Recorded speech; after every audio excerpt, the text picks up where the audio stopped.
Capricious cowpokes corralling... Oh, fuck. Oh, didn't do it. Whew, all right. So, let me try that one more time. Guys, this episode we're not allowed to cut. This is called the perfect episode. The perfect episode. The rules are, if we mess up, we have to pull this little trigger with this little balloon thing in it behind our heads.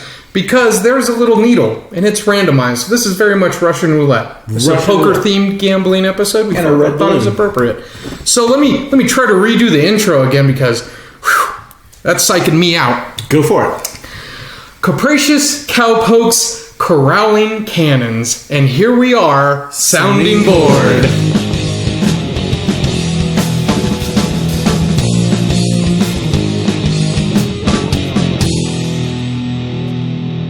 Alright, so today's theme is going to be poker. Does the gun have to shoot itself? It should have shot you. So it didn't explode, but it punctured it, is what happened. Mm-hmm. So I get 1 point. You get 1 point? Alright, yeah, a negative point. We're doing poker games this week. So the theme will be shooting ourselves with a gun. And let's talk about this lovely kind of beer you got today. So this is going to be a beer that Kyle is not going to like. This is a barley wine.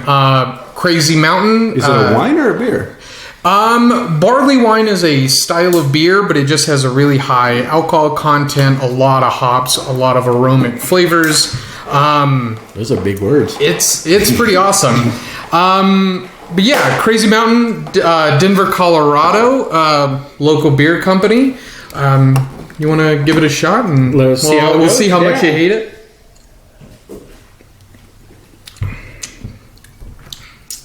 Again, aromatic, say some hints of citrus, a lot of hops. So the bitterness at the beginning, the bitterness at the end is way chill. It's not bad. It's not good.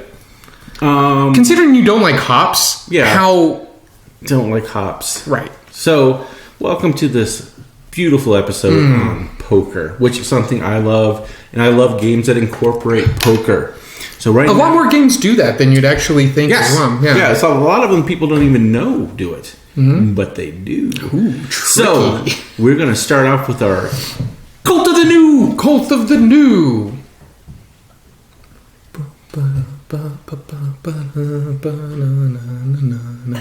you say the name of the beer? Mm-hmm. Oh, okay. So the first game we're going to talk about, brand new, 2-player only, Pyramid Poker. Pyramid Poker, and as you can surmise, you are kind of playing a game of poker, forming a pyramid. The name is succinct. It's a very, very cool. It's only a 2-player game. Overproduced, badly. Just do it. I would say underproduced. It's not bad. Because the game functions exactly as it needs to, right? Because you have your poker chips, they have their poker chips. Nobody has poker chips. Not chips, but tiles. Poker tiles. So the game comes with every card and 2 wilds. You're dealt 15 of these face down. I think dominoes. I think maybe that's more. Yeah. And then you're going to build the pyramid top to bottom. You're going to see half of them because you put them out. They're going to be facing you. You're not going to be able to see the other person's half. Then you're going to start from the top of the pyramid, taking them down and making the best poker hands. Poker hams. Hold it a little bit more to your head, guys. Come on. Don't bitch it out. I think it's still cocked. I feel like it's something stuck.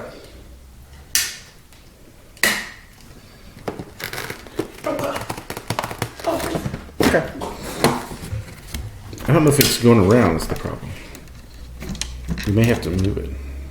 Is the balloon too big? No. We'll figure it out. So you got 3 hands that you're making. You're going head to head of the other person to make the best poker hand. Whoever wins 2 out of 3 wins the game. So whenever, as we were saying, one side sees, one side of the cards that they play, you see the side that you play. Now, part of the game that gets really kind of complicated is that, he had his phone go off, so he has to go. That's the same one. Oh, man. Shoot that phone.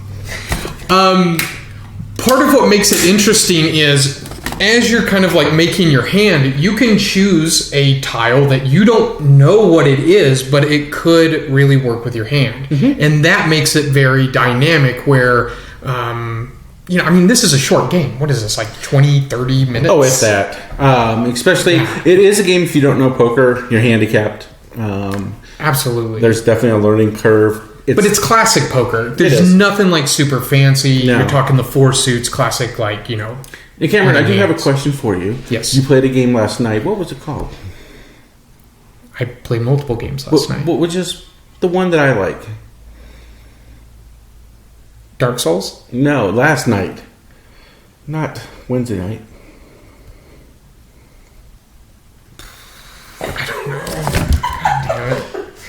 Oracle. It's a belly game. The Oracle of Delphi. Say it. Oh, no. I thought you said that you liked. Oh. Is we shot it 6 That's times? mean. I know, it's That's trying to be mean. So who made the game? Well, the designers are Aaron Weisblum And Norman Woods. He took the easy one, Duff. I wanted to help out. Who designed it?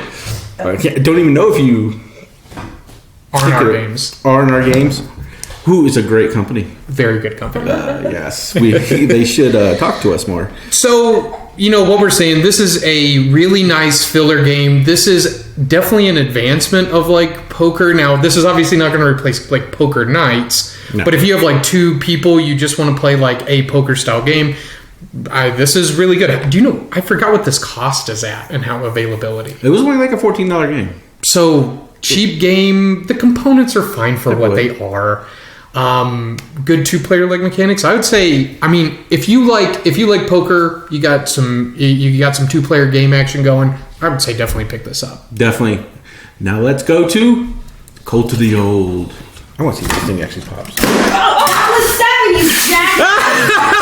How did you do that? We're gonna keep that. Oh my god. We're keeping that. Yeah. It wasn't going off. Well, that's I felt like a 6. 7's No, gonna it's a be 6-shooter. Not anymore, it's not. I felt God damn. Do you want to mention the variant scoring on Pyramid Poker? That makes it better. 'Cause remember the first game we played? Oh, by the hand. Kind of, The hands you get. Like I say, we're not cutting. I know, Yeah. but I'm saying. Yeah, there's a variant to Pyramid Poker that we're going backwards. God damn it. I probably wouldn't drink while he's doing that. If you make it more interesting, the better hands you get, the more points you get. So you can get like full houses and flushes, you'll get more points. But let's talk about a different game. So what are we going to talk about? We're going to talk about Tiny Epic Western. So Danielle hates this game because she really hates poker. Cult of the New. Okay, so our first game, Pyramid Poker. great game. We're talking, this is a strictly 2-player game where you are obviously building a pyramid out of poker tiles, not chips, not cards. Not cards. So there are these nice chunky wooden blocks that represent cards in a poker hand. Mm-hmm. There's 2 wild cards in it. Each person takes 15. You put them face down, and then you put them one at a time facing you. The other person sitting opposite you, they're putting them so you can't see what they have up there, and you build the pyramid up.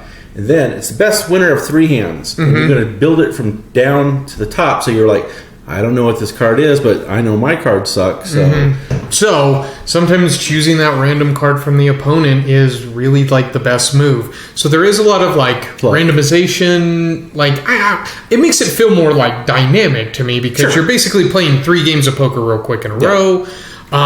It is just 2 players, so because I don't think 2-player Texas Hold'em would be very fun. it's called Heads Up. Oh, really? Heads Up, Texas Hold'em. Oh, shit.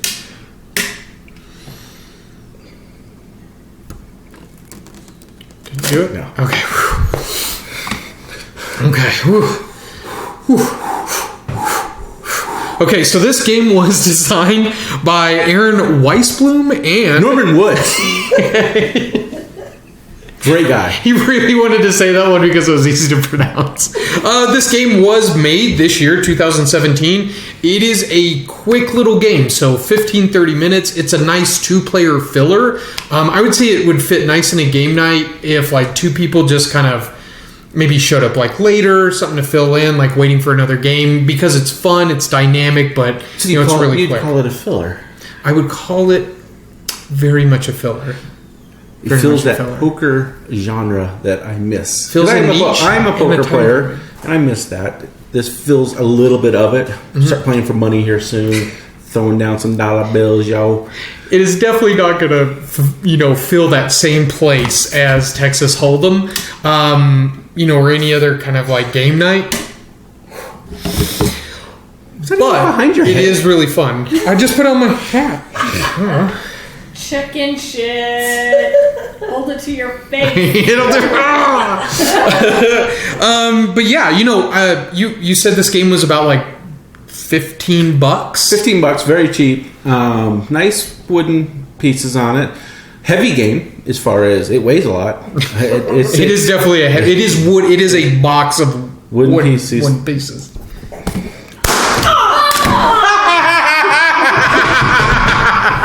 That was funnier. That's not one. Listen, I've been shot in real life. Represent. Where's my scar? He's like, I gotta find it. I gotta find it. Minuscule. Right there. I've been shot. Right under that crack. So recommended if people like poker, you have like 2-player kind of, you need that niche filled. Yeah, I would say recommend it. Sure. So Cult of the Old? Cult of the Old. Cult of the Old. So now we're going to talk about Tiny Epic Western. Mm-hmm. And let me ask you, Cameron, real quick. What's your favorite music? What is my favorite type of music? It was delay. Oh, jeez. That was like twice? Put it behind your head. Come on. Anyway, I like Western music. That was the answer. That was a hard That is question. live. I know, that's why. That's a lie. So Tiny Epic Western, in the Tiny Epic franchise, developed by Scott Alms, developed by Gamelin Games. As always, the Who Tiny else Epic... designed it? I don't know. You don't know? I thought there was 2 companies. Maybe you should look. No, just Gamelin. Is it just Gamelin? Yeah, just Gamelin. In Dever. Damn it. Yeah. If it's Dever, That backfired on you, sir. you let me know, Dever. That wasn't in your head either, chicken.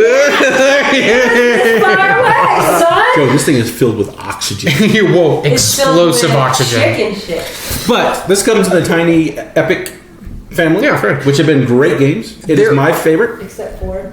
Well, yeah, except for Tiny Epic Kingdoms, I felt was flat. And I think that was one of his first ones. And I'll was. say that Galaxies is one of my favorite solo games. This does have a solo variant, but I haven't played Yeah. it. So I don't really know how it is, but I know Galaxy's solo variant is amazing. And I don't know much about solo variants because my wife will actually play games with me. Oh, okay. So, Oh, that happened.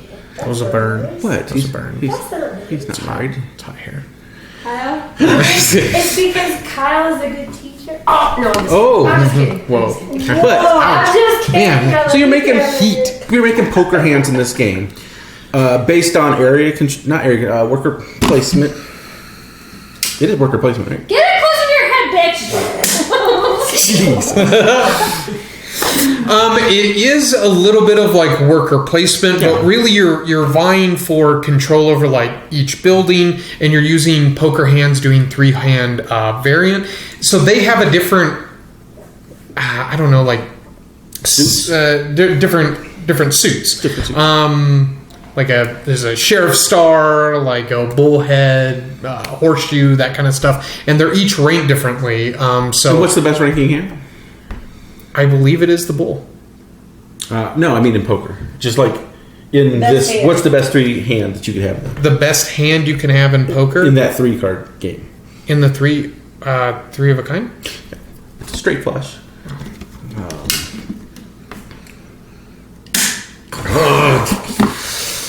We didn't spin it before either, did we? No. I think so. It's exactly good. That was a mistake. You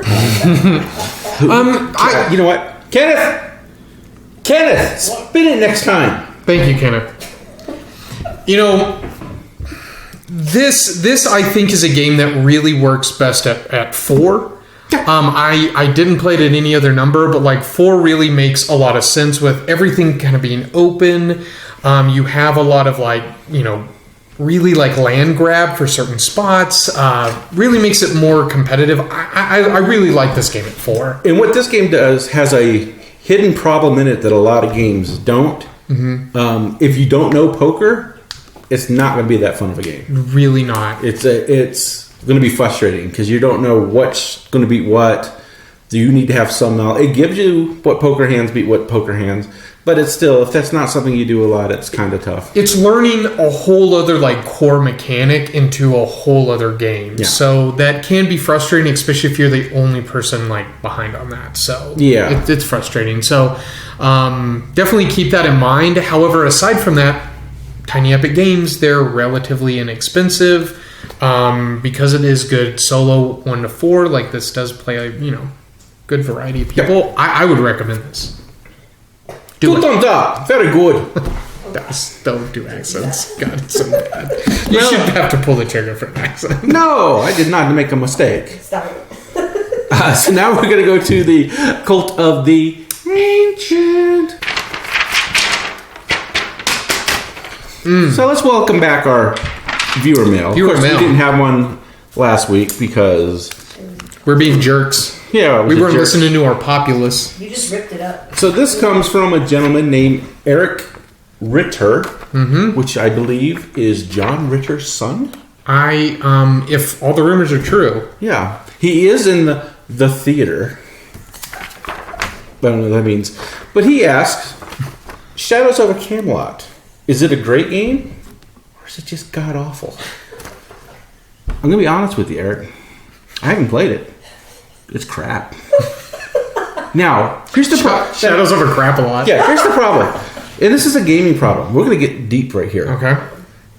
There's a lot of people, when they don't like a game that you like, they take it personally. Mm-hmm. Like, they offended you as a person because you didn't like their game. Yeah. The only people who should get offended by that are people who made the game.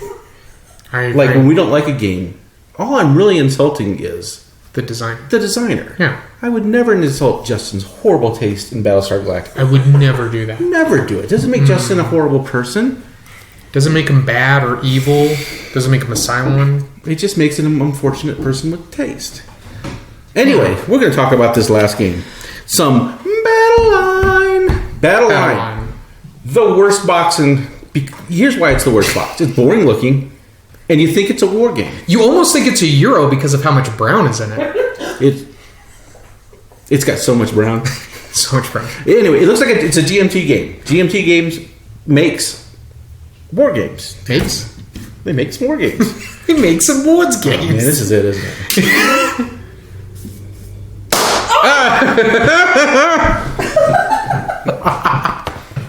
Oh no, I think it's so tiny. Can you... Wait, don't lose it. There's like a piece on your shoulder. Oh, yes. I got a picture. So Cameron's going to win the challenge, but we're still going to do this last one. That one's losing air. It was not that small prior to Yeah, this. We'll have to do it quick. Oh! Oh my god. No. So we're talking about Battle Line. Battle Line is a game of poker. Mm-hmm. You're trying to make the best poker hands and beat the other person. You're basically having like a middle ground. Maybe even a battle line. A battle line, so to speak. On one side, one player is, basically doing kind of like set collection. On the other side, you're doing that set collection, you son of a bitch. And once you have no possibility of losing on one side, and you can prove it. Yeah. You can prove that there is, beyond a shadow of a doubt, you're going to win because there are finite numbers of cards and colors. Yes. You win that suit. 6 colors, and there's 10 of each, so 60 cards total. Right. So I mean, it's pretty easy to see when a suit's running out because there are only 6 of them. So when you play, you're trying to win either 5 battles, individual battles, or 3 battles in a row. You set up 9 battles on the battle. Yeah. On your turn, you have to play a card, which is frustrating, and then you draw a card. So you always have a hand of cards. You got to play the card, and you may want to be saving some of these cards, and you can't do anything with it, or you got to play a card that kind of screws up everywhere else, and it's a bummer. So Battle Line is a pretty short game, 30 minutes, and again, if that. It really depends. If you can get 3 in a row real quick, this could be a 5-minute game. Yep. Had a reprint by. How do you pronounce that reprint? Tasty Minstrel Games did it. They reprinted it. What game is it? It's called Schlocken Skirts. Scottish Skirts. Scottish. Schlocken. That's pretty expired. This needs to fire. Go. He just wants it so Go. bad. It's too. Is it too? Yeah, it's getting too small. If Kyle hadn't wasted the red balloon, we would be fine, but Kyle wasted a red balloon. That's what we do. But Battle Line's a great game. It's one of my favorite games. Don't be put off by the way it looks. It is not a war game. It could be rethemed as anything, and it has been lately, but they still kind of made it war-ish. It definitely always has like a war theme, and I don't feel that it carries that war theme. Because it's very, you're doing set collection, competitive set collection. That's really all that this is. So, but it's another game. If you don't know poker, it's going to hurt you. Absolutely. Well, it's more like numbers. So what we're trying to say in this episode is learn some poker. It's a great game. All the kids are playing it. On TV. All the kids. It's on ESPN, so it's a sport. You know, every time money maker. Every time I see someone wearing or playing poker, they're wearing sunglasses. Yeah. So I just assume they're all cool. They're all cool. They're so That's cool. Not true. They're hella cool. They're so verily true. That's bad. So that's our poker theme today. We appreciate you guys. All 3 games we recommend. All 3 games we like. All 3 games I own. Yes, I own all 3. We own all 3. Yeah. But they're great games. Let's do some shout outs. So, Jackie Haas, as always, for the mugs. Christopher Rose. And Dave Ryder. For the intro music. Lee Steve for our designs. Sometimes we need to throw out a little bit of appreciation to our back of the house staff. And so at our studios, we got Danielle and we got Tina, who are always super helpful in the background making this show run. So we want to throw a shout out to them, even though they're currently flipping us off, as we're thanking them. And board That's game. because last time I was told I wasn't helpful. Well, we can cut that. Board Game Republic. Go there. Give them money. Give them money. They like money. Eat their delicious food. They are, play all their board games. Honestly, one of the few companies that are trying to make a profit. So that's very true. They would like you to go there, have fun, get value for that money. Yes. Exchange that fun and goods for now money. Now Eric has this Ritter. He works there. He has this new policy of 50% tips. I don't think that's going to be actually. I don't think it's legal. So you don't have to tip him at all. If you believe that taxation is theft, you just give it to him as a gift. Yeah. In fact, if you tell him that you saw this on Sounding Board, he will waive his tip. Yeah, he will actually give his tip into a Sounding Board fund that will be raising to fund board games for poor children and or older adults. Or get rid of Scott, Eric, whatever. Bye, guys. See you next time. Never gonna. Yeah, throw it down in anger.